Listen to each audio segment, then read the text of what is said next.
ഇന്ന് തന്നെ ഡൗൺലോഡ് ചെയ്യൂ. കാണൂ നിങ്ങളുടെ ഫേവറേറ്റ് ഷോസ്. അല്ലെങ്കിലും നമ്മൾ എന്തെങ്കിലും പറഞ്ഞാ ഇവളെ വിശ്വസിക്കുവോ?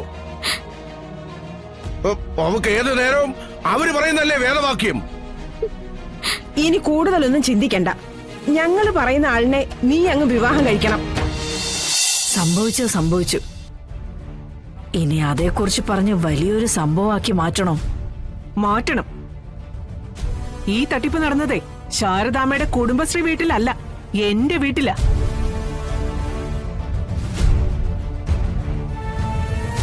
ഒരു നിസ്സാര കാര്യമാണോ ഇത്? ശാരദാമ്മനെ പറ. എനിക്കിത് ഒരിക്കലും സഹിക്കാവുന്ന കാര്യമല്ല. അവളെ വിളിക്കാനല്ലേ പറഞ്ഞത്? ഞാനിവിടെ ഉണ്ട്.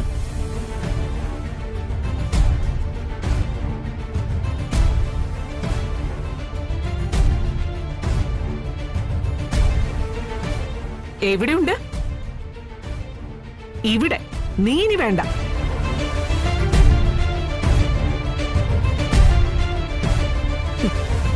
ഇവളെയും വിളിച്ചോണ്ട് നീ ഇപ്പൊ ഇവിടുന്ന് ഇറങ്ങണം. സത്യമേ, ഞാൻ പറയുന്നൊന്ന് കേൾക്ക്. നീ പറയുന്നതല്ല, ഞാൻ പറയുന്നതാ നീ കേൾക്കേണ്ടത്. കാരണം നീ എന്റെ മകനായിട്ട് ഇവിടെ കഴിയ.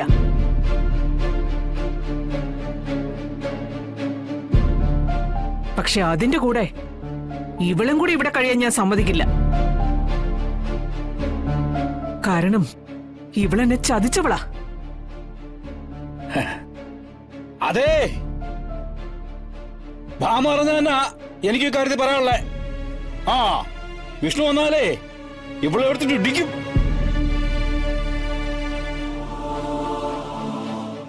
അതിനു മുമ്പേ രോഹിത്തെ, നീ ഇവിടെ അങ്ങോട്ട് ഇവിടെ തന്നെ അറിയിക്കോ. ആ അല്ലെങ്കിലേ നീ ഇവളോട് എന്നാലേ നിന്നെ ഇടിക്കും. സത്യമേ, സംഭവിച്ചു പോയി. ഇനി അത് തിരുത്തണം. തിരുത്താനുണ്ട്. വാടി ഇവിടെ. വാടി ഇങ്ങോട്ട്. സത്യമേ, സത്യമേ, പോടി ഇങ്ങോട്ട്. സത്യമേ, സത്യമേ, പോ. സത്യമേ. അയ്യോ, നിങ്ങൾക്കൊക്കെ മടിയാണെങ്കിലേ ഇവിടെ ഞാൻ തന്നെ എന്റെ വീട്ടിൽ നിന്ന് വെളി കളയാം.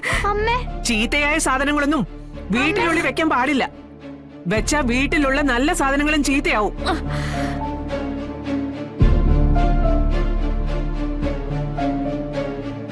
മോളെ, എന്റെ പൊന്നു മോളെ. വിടടി എന്റെ കൊച്ചിനെയും കൂടെ. അയ്യോ, സത്യമേ. നിനക്ക് എന്റെ കൊച്ചിന്റെ കാര്യത്തിൽ ഒരവകാശവും ഇല്ല. നിന്റെ ചേച്ചി അത് പറഞ്ഞതല്ലേ?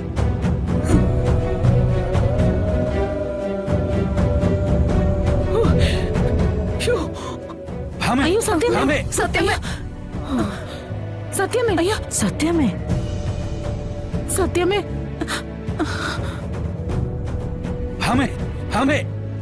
എന്താ പറ്റിയേ? ആരെങ്കിലും എന്താ എന്റെ മോൻ വിഷ്ണു വിളിക്ക്. അല്ലെങ്കിൽ എല്ലാം കൂടെ ഇവിടെ അടിവെച്ച് ചാവും.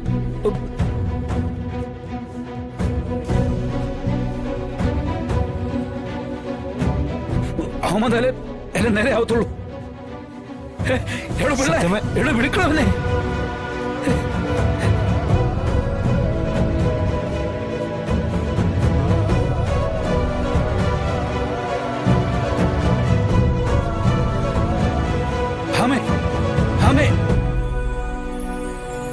എന്തൊക്കെയാ ദൈവമേ ഈ വീട്ടിൽ നടക്കുന്നത്? ഇത്രയൊക്കെ അനുഭവിക്കാൻ മാത്രം പാപികളാണോ ഈ വീട്ടിലുള്ളവര്? എനിക്കറിയില്ല എൻ്റെ ഈശ്വരന്മാരെ. ഇതൊന്നും കണ്ടു നിൽക്കാൻ എനിക്കാവുന്നില്ല. ഈ വീടിനോടും ഈ വീട്ടുകാരോടും കരുണ കാണിക്കണേ ഭഗവാനെ. ഏടി, നമ്മുടെ മോളെ അവിടുത്തെ വിശേഷങ്ങൾ അറിയാൻ കണ്ണിൽ എണ്ണ ഒഴിച്ച് കാത്തിരിക്കുകയായിരുന്നു.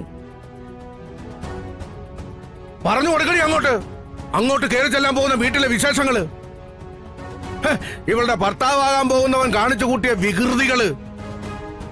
മോളെ, നീ എങ്ങനെയാണ് മോളെ അവനെ ഇത്ര ഇഷ്ടപ്പെട്ടത്?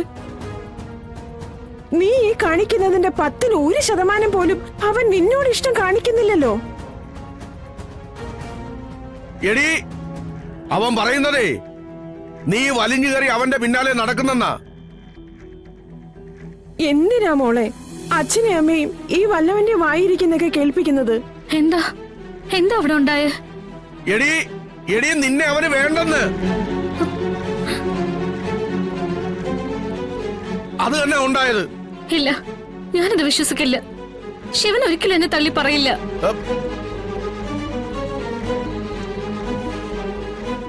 നിങ്ങളൊക്കെ ചിലപ്പോ അവൻ എന്തെങ്കിലും പറഞ്ഞേക്കും, പക്ഷെ എന്നെ ഒരിക്കലും അവനൊന്നും പറയില്ല. ഞങ്ങളുടെ മുന്നിൽ വെച്ചാ ഇക്കണ്ട വഴക്കൊക്കെ പറഞ്ഞത്. നിന്നെ മറ്റാർക്കെങ്കിലും കെട്ടിച്ചു കൊടുക്കാൻ പറഞ്ഞു. അപ്പൊ അവന്റെ അപ്പൻ അവിടെ ഇല്ലായിരുന്നോ, ആ മഹേന്ദ്രൻ? അയാളല്ലേ ഈ കല്യാണം നിശ്ചയിച്ചത്? അയാൾക്കായിരുന്നല്ലോ ഈ കല്യാണം നടത്താൻ ഇത്ര വലിയ ധൃതി. ഇപ്പൊ എന്താ ആദ്യം ഉണ്ടായിരുന്ന ആവശ്യമൊക്കെ അങ്ങ് കെട്ടിറങ്ങിയോ? എടാ, അവനും കൂടി ചേർന്നുകൊണ്ടാടാ എന്നെ ഇവിടെ അവിടുന്ന് അടിച്ചിറക്കിയത്. കേട്ടോടി, നീ അമൂല്യാണെന്ന് പറയുന്നവരുടെ ഉള്ളിലിരിപ്പ് കണ്ടോ നീ?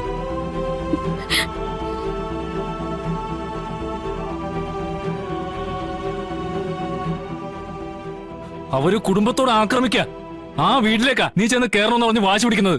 ഇതിലെന്തോ അറിയാത്ത കാര്യങ്ങൾ വന്നു ചേർന്നിട്ടുണ്ട്. ഇല്ലെങ്കിൽ ഇങ്ങനൊന്നും സംഭവിക്കില്ല.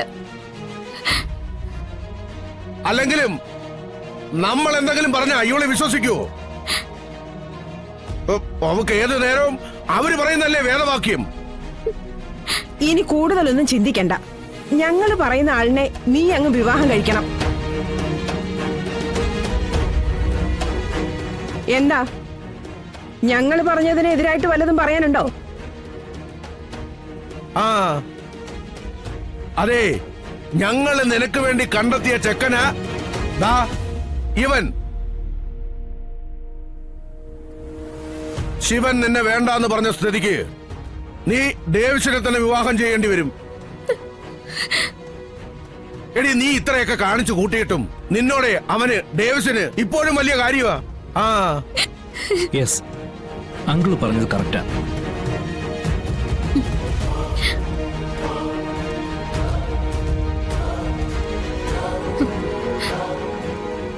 നിനക്കും എന്നോട് ഇഷ്ടക്കുറവൊന്നുമില്ലെന്ന് എനിക്കറിയാം. ശിവനോടുള്ള ഇഷ്ടക്കൂടുതൽ കൊണ്ട് നീ എന്നെ ശ്രദ്ധിക്കുന്നില്ല. എന്റെ സ്നേഹം നീ കാണുന്നില്ലെന്ന് മാത്രം.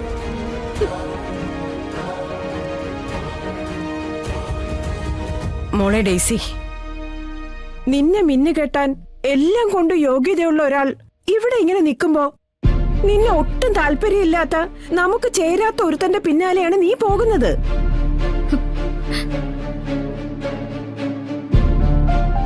അപ്പനെയും ആങ്ങളെയും കാലപുരിക്ക് അയക്കാൻ കയറുകൊണ്ട് നടക്കുന്നവന്റെ വീട്ടിൽ കല്യാണ പെണ്ണായി ചെന്ന് കയറാനാണ് നീ ആഗ്രഹിക്കുന്നത്.